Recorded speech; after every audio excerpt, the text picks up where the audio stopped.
Hey everyone, welcome back to Brain Muffin at the Movies. And as Star Wars Episode 9 gets ever and ever closer to release, we're starting to finally get little glimpses. Unlike 7, which had a hype train for a year, and unlike 8, which kind of, had a hype train for a few months, Episode 9 is barely a pulse. So coming from ScreenRant.com, we just had D23 this past weekend. And then we have Rey wields double-bladed red lightsaber in Star Wars 9. Now, obviously, this is a picture from The Last Jedi, the infamous throne room scene, which has been picked apart by lots of people, including actual stuntmen, of how bad it really is.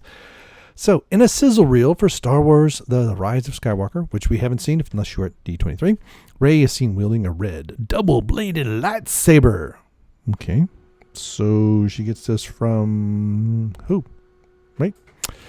Rey's actions in the final film of the Skywalker saga have shown the source of been the source of much debate, with theories ranging from either restarting the Jedi Order, creating a brand new order of Force users, to her being even abandoning the Force altogether. One thing that does seem all but certain, though, is Rey's need to either repair her previous lightsaber or construct a brand new one. And that there actually has been all kinds of speculation that she's going to meet someone from Rebels and different things, maybe on Tatooine and get.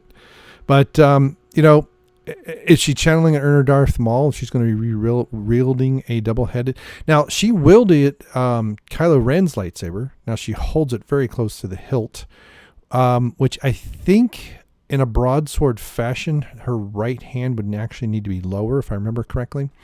There's been some weapons experts who have done some things on the lightsabers are supposed to be heavy. Now, we did the prequels, they were more like katanas, but originally they were supposed to be more like broadswords. In the trailer for Star Wars The Rise of Skywalker, Rey is clearly seen with a blue lightsaber, and the same one she claimed in Star Wars The Force Awakens during her battle with Kylo Ren, right? She pulled it to her, knew about the Force, 12 hours? The lightsaber, which had previously been used by both Anakin and Luke Skywalker, that is correct, was later destroyed when it was pulled apart by both her and Kylo trying to possess it, even though all they had to do was walk forward like one step and grab it, which was dumb. Since she's shown with the blue lightsaber in the trailers, it's most likely she repairs the broken lights. I think she's just going to mind meld it. She's just going to hold the pieces together really hard, and it's going to come right back together. So either way, it's an important step in her Jedi training. She's not a Jedi. So what would compel her she didn't do any training. She hasn't had any training. She doesn't need any training. What would compel her to take up a red lightsaber typically used by the Sith? Okay. Now we know that they put things in teasers and actual trailers and stuff like that are not in the movie. So my guess is that, she's probably going to fight Kylo in some fashion.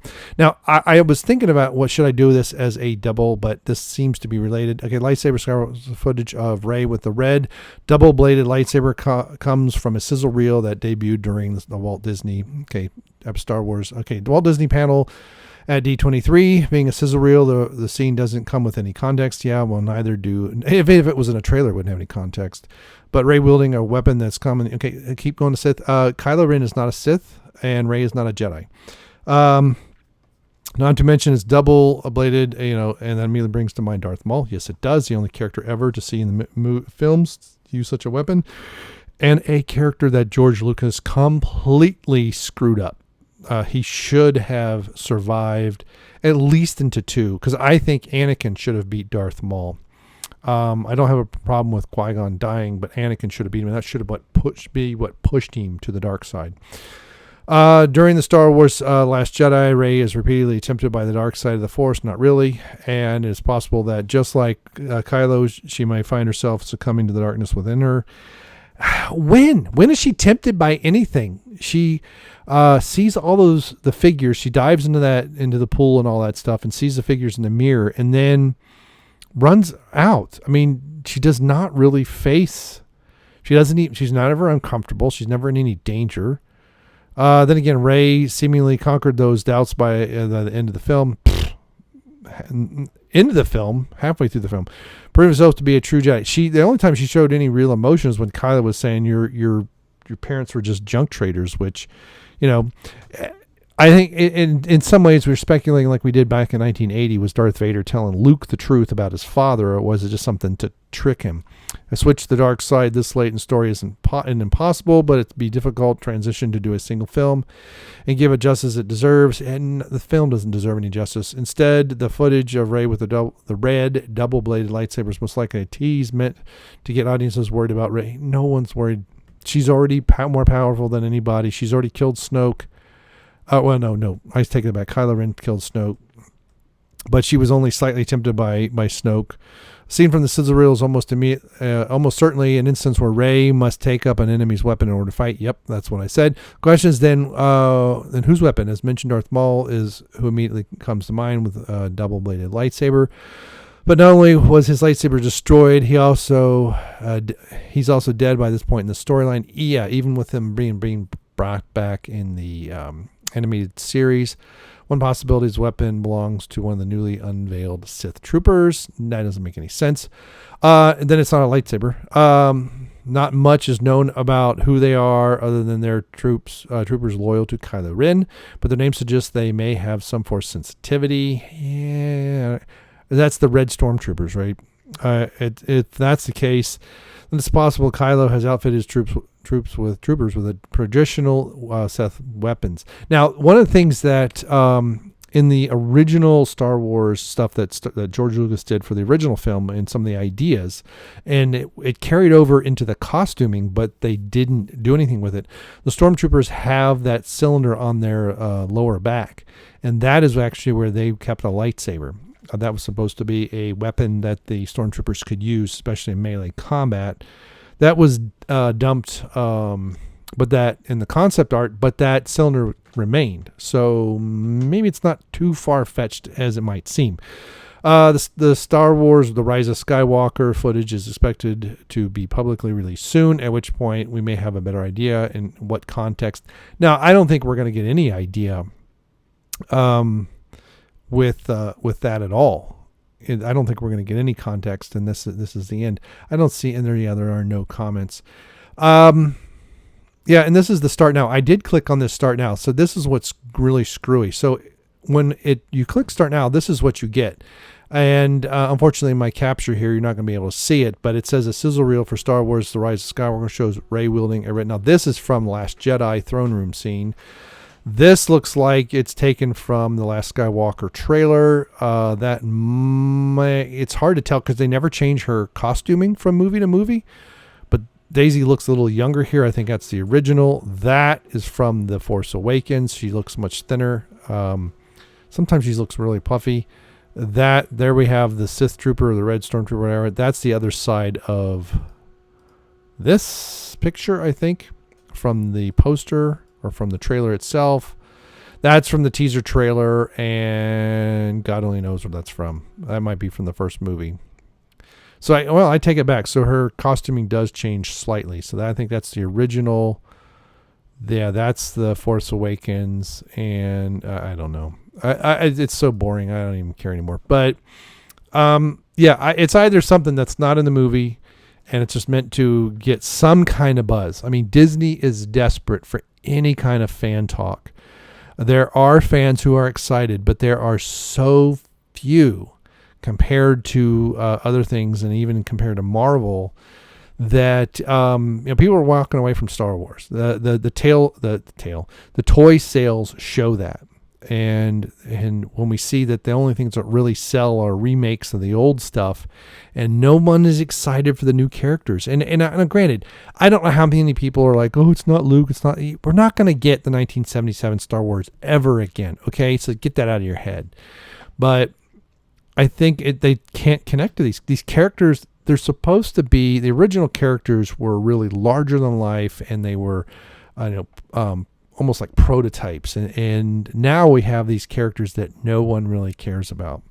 So I don't really see much. I don't really see what the fuss is about. So what? Even if they stumble across an old Sith, and even if she does turn the dark side, I don't care. There's no way to salvage this trilogy. This trilogy is done and buried, and afterwards, I mean, The Mandalorian looks like it might be good, but it is Disney, and they really have a great way of showing some sizzle with no steak. And so I don't expect much of it. I would love to be absolutely surprised. I would love to be blown away by episode 9 and like, oh my gosh, this saves the Star Wars franchise, because that's what's at stake. Solo bombed. The Last Jedi did not do as well as it should have. The fans are highly, highly divided, and you're not going to win people back if you just basically repeat Jedi. It should have been its own trilogy. I think, the route that they went, they should have gone like 400 years in the future. It should be like way in the future. We don't get any of the original characters except maybe in some kind of flashback, like somebody comes across a data cube or something that has information. If you're going to do this, make it, because they tried to, Rey's like, the way she's thinking about things are like they're myths. Well, it's only been 30 years. And I know they're on remote islands, remote planets, but it's only 30 years. And I think if it was more like 300 years or 1,000 years, it would have made more sense. And they could have done some other things with that, but we'll see. But I have no hopes that it'll be any good, and I don't really care. So what do you think of Rey possibly wielding a red double? I mean, what if it is Darth Maul's? What if she finds Darth Maul's thing and puts it back together the same way she puts Anakin's lightsaber back together, just by holding it and chanting, "May the Force be with me," and it combines again. I just don't think it really matters. And if it is Darth Maul's and it is in the movie and it's a throwback, it's just Jar Jar trying desperately to hang on to some nostalgia, because he has no ideas. He doesn't know how to write a story, and he doesn't know what Star Wars. Star Wars is more than just sword fights and laser blasts. It's far more than that. It is the original, almost like Camelot type. Steeped in fantasy was the original series, and it's just never been recaptured since. And maybe it shouldn't. Maybe we should stop trying to make more Star Wars movies and just move on to something else. All right, thanks so much for stopping by. Thanks so much for clicking like, and thanks so much for subscribing, and we will see you later. Goodbye. Always. Okay, so hopefully this works. Yep, little more. There we go. Perfect. Back that off a little bit, and this one will be good. All right, I think we're good. This looks okay. So let's do it this way, and we'll see. 3, 2, 1.